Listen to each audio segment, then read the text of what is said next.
নমস্কার, আশা করছি আপনারা সবাই খুব ভালো আছেন। আমার নতুন একটা ভিডিওতে আপনাদের সবাইকে স্বাগত। আজকে দিনটা বুধবার, এখন ওই রাত 9:30 মতো বাজে। আমি একটু আজকে ঠিক করেছি যে রাতের খাওয়া দাওয়াটা বাইরেই করা যাক, তাই সবাই মিলে বেরিয়ে পড়েছি রাতের খাওয়ার জন্য।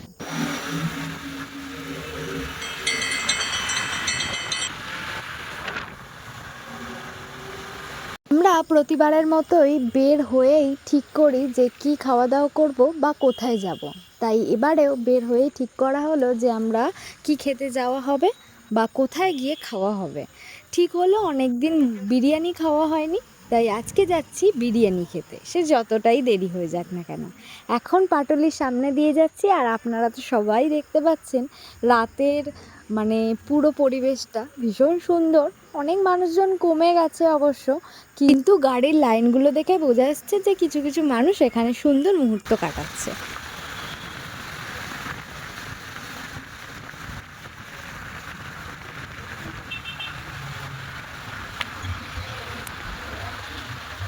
আমরা এখন আছি বাইপাসে, তো অনেকেই বুঝতে পেরে গেছেন যে কোথায় যাচ্ছি। আমরা চলে এসেছি আর্সেলানে, এখানে বিরিয়ানি খাবো, ডিনার করব। চলুন, একেবারে কোনো কথা নয়, সোজা ভিতরে গিয়ে দেখা হচ্ছে।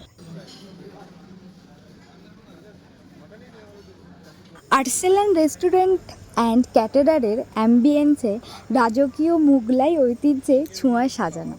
উষ্ণ আলো, আকর্ষণীয় ঝাড়বাতি, সুন্দর ওয়াল ডেকোরেশন এবং পরিচ্ছন্ন প্রশস্ত বসার ব্যবস্থা পরিবার, বন্ধু কিংবা কর্পোরেট আড্ডার জন্য আরামদায়ক পরিবেশ তৈরি করে। শান্ত ও অতিথিপরায়ণ পরিবেশের সঙ্গে সুস্বাদু বিরিয়ানি ও কাবাবের সুবাস পুরো ডাইনিং অভিজ্ঞতাকে আরও উপভোগ্য করে তুলছে। আমরা অনেকক্ষণ চিন্তাভাবনা করার পর স্টার্টারে অবশেষে অর্ডার দিয়ে দিলাম বাটার নান, আর তার সাথে আচারি চিকেন কাবাব। খেয়ে আপনাদেরকে জানাবো কতটা সুস্বাদু।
আপনারা তো দেখলেনই যে আমরা স্টার্টার আইটেমে নিয়েছিলাম বাটার নান, আর তার সাথে চিকেন আচারি কাবাব।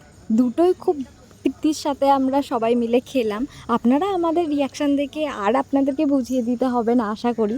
তো এখন মেন কোর্সে নিয়ে নিয়েছি মাটন বিরিয়ানি, আর তার সাথে মাটন কষা।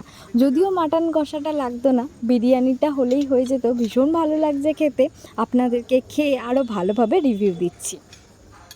আপনি যদি আর্সেলানে মাটন বিরিয়ানি ও মাটন কষা খাওয়ার কথা ভাবেন, তাহলে আমি আমার দিক থেকে বলবো one of the best combination এই দুটো।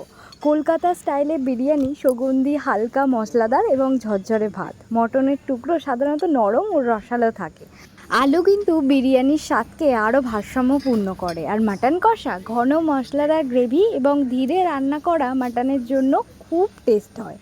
এটা কিন্তু আমি আমার দিক থেকে বলবো মাটন কষাটা একটু মিষ্টি ভাব ছিল। আমার কাছে মাটন কষাটা একটু স্পাইসি হলে ভীষণ ভালো লাগে বিরিয়ানির সাথে খেতে। জানি না কার কতটা পছন্দ এরকম।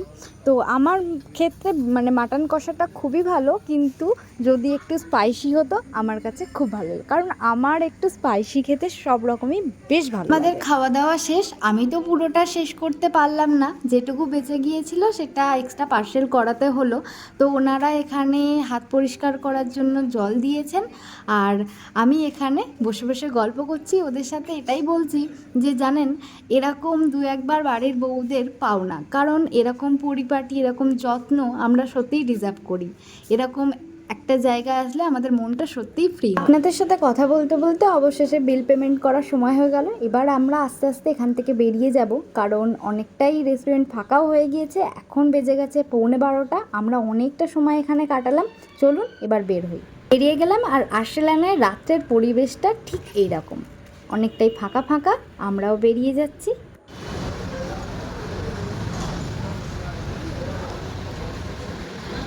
বাড়ি আসার পথে রওনা দিয়েছি, আর রাস্তাটা পুরোটাই ফাঁকা।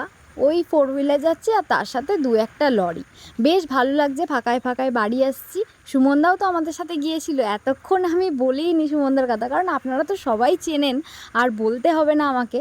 আমরা 3 জনে এখন বাড়ি ফিরছি, আর আসার পথে কোল্ড ড্রিঙ্কস খাবো। এখানটা একটু দাঁড়িয়েছি। চলুন এখান থেকে কোল্ড ড্রিঙ্কস খেয়ে এবার বাড়ি যাব। অনেকটাই তো রাত হয়ে গিয়েছে। আসলে আস্তে আস্তে ফিরছি। বাইরে থাকতে কার না ভালো লাগে বলুন। বাড়ি এসছি, আর ফ্রেশ হয়ে ঘরে আসতে ঠিক এরকম একটা টাইম। চলুন আজকে আসি, আবার নতুন কোনো একটা ভিডিওয়ে দেখা হবে। সবাই ভালো থাকবেন, সুস্থ থাকবেন, আর ভিডিও ভালো লাগলে অবশ্যই ভিডিওয়ে লাইক দেবেন। আসি তাহলে, গুড নাইট।